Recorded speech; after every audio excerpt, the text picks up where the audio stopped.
Hindi totoo yan, ha? Tandaan mo, kahit masagasaan ako ngayon. Alika na. Doon na lang natin siya bigyan ng first aid. Doktora naman ako eh. Ayan! Hoy! Ako nasagasaan, kayo magpapagamot?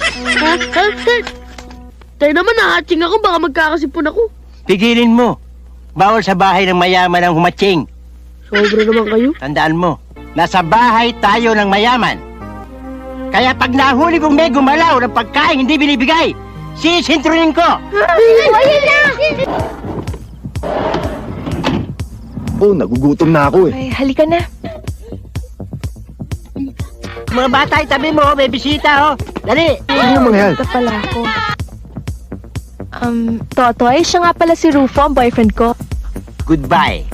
Bastos to. Rufo, siya nga pala si Totoy, ang ama ng mga batang yan.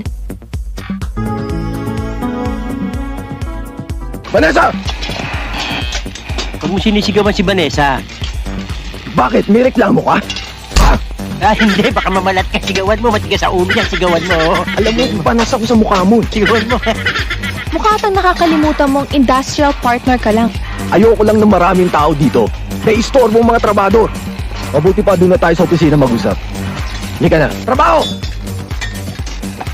Vanessa, ay, ba't ikaw nasa tabi ko? Ikaw ay umakap eh. Malapit na umupundi sa'yo, ha? May gusto kayo kay Ate Vanessa, no?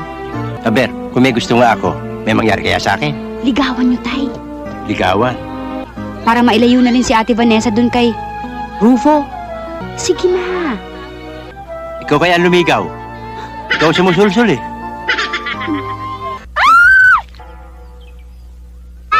Yan! Pili! Tapon mo!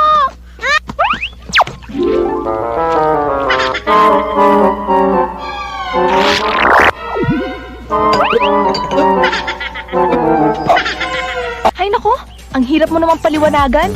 Kaya nga ako nagtataka sa'yo. Paano ba pinagtatanggol ng taong yun? Siguro may gusto ka sa totoy na yun, no? Eh, mukhang mandarambong yan, eh. Rufo, nagsiselos ka ba?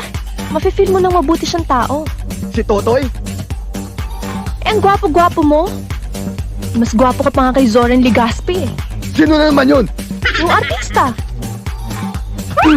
Ipagpapalit na lang kita sa mukhang cellular phone. Huwag ka na magselos. Aalis din naman yan eh. Ano ka ba naman, Rufo? Bastos mo naman. Dito ka ba naghubad? Hindi ka na makapaghintay. Rufo, ano ba? Bumalik ka dito. Nag-usap pa tayo. Agong sa'yo yan ah!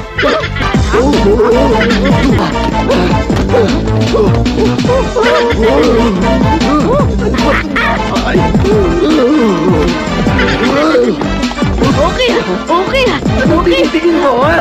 Papatayin kita!